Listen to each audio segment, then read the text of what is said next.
Hello everyone, my name is Sarah. I'm a holistic nutritionist and personal trainer here at Eat Squat Come. I'll be honest with you guys, lately I have been stressed out. A couple weeks ago, I rated my stress levels an 11 out of 10 on my little stress meter, and that is very high for me. So today I'm really excited to share with you 5 things that I like to implement into my daily life to help my body better cope and manage stress and times of high anxiety. I am going to stress the importance of seeking out professional help and maybe some therapeutic guidance. It is okay to admit that you have too much on your plate and that you need support. So the first thing I do is I often reach out to my amazing naturopath. Her name is Dr. Jessica Eastman. She is a trauma-informed naturopathic doctor based in Vancouver, BC, beautiful Vancouver, where I live. I'm just going to leave her website in the video description here. Even though these 5 things, I know them, I know I should be practicing them daily, sometimes it's hard to take your own advice, and it can be very helpful to have someone look at you and your situation objectively and say, hey, Sarah, this is what I think that you should be doing. So number 1, reach out for support. Number 2, prioritize rest. Rest is absolutely fundamentally the most important thing that we need. When we rest, this is when our body gets the opportunity to heal itself and to recover and to regenerate. Rest is so important for our cognitive function, for our digestion, and for our hormone production. Also, when we're not getting enough sleep, this can dysregulate our cortisol levels, and cortisol is also known as our stress hormone. I made a whole video about cortisol, so if you want to watch it,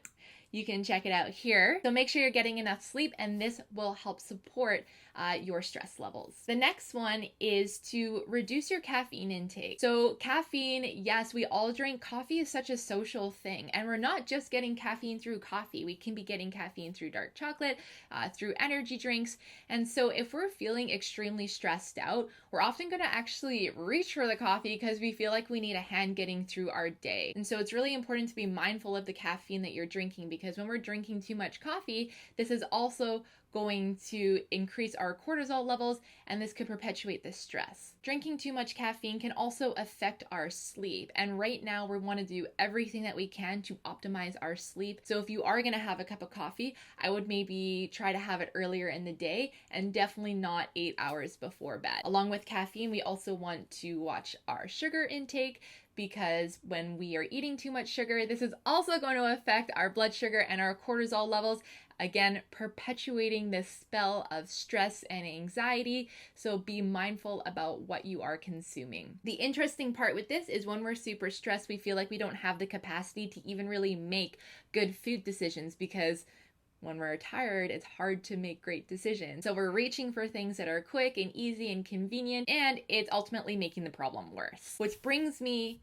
to my next point, load up on essential fatty acids and adaptogenic herbs. So essential fatty acids are so important for hormone production. They're the building blocks of hormones themselves. So we need more healthy fats to help balance and support our hormone production. And on top of that, our cognitive function. Our brains love healthy fats. So when I say healthy fats, I mean things like flax oil, avocado, extra virgin olive oil, or EVU. I've been super into saying EVU lately. And adaptogenic herbs. Adaptogens are a beautiful type of herb that help with relaxation and help supporting our body, especially in times of high stress. One of my favorite adaptogens is a famous Ayurvedic herb called ashwagandha. I will add ashwagandha, and I'll also add some essential fatty acids into some sort of drink, and I will drink that in supplement to my caffeine or my coffee that day. I'm gonna head down to the kitchen after this, and I'm gonna be making one of my favorite adaptogenic herbal elixirs that is also anti-inflammatory to help the body cope and manage stress. It's going to be a golden milk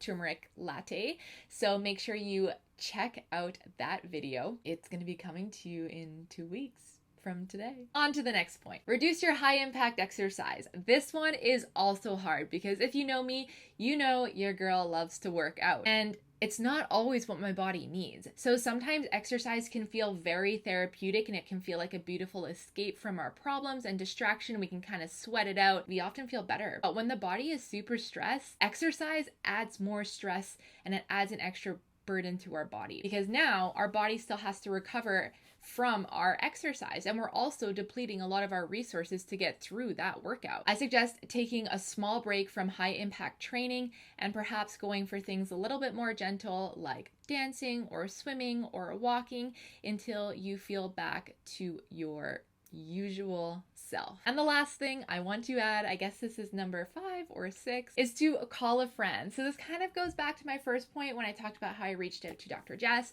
but calling a friend is just something on a little bit more of an intimate level, someone who you feel absolutely safe to share your life with. I'm gonna give a shout out to my bestie. Her name's Christina. She lives in a different city, but throughout COVID, we've been doing these little phone chats, and I will call and I'll tell her about everything that I'm stressed out about, everything that's giving me anxiety. And it's such a safe space to talk to someone you trust, who you know isn't going to judge you for feeling this way. So just to recap, seek out professional help, prioritize rest, reduce your caffeine and sugar intake, load up on essential fatty acids and adaptogenic herbs, no high impact training, call a friend. I hope this helps. If you like our channel, please don't forget to subscribe, hit the little bell to stay updated and notified when we post new content.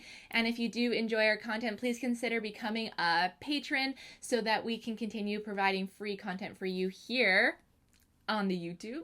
Until next time, I'll see you guys in the kitchen. But till then, don't forget to eat, squat, and come and please, please take care of yourself.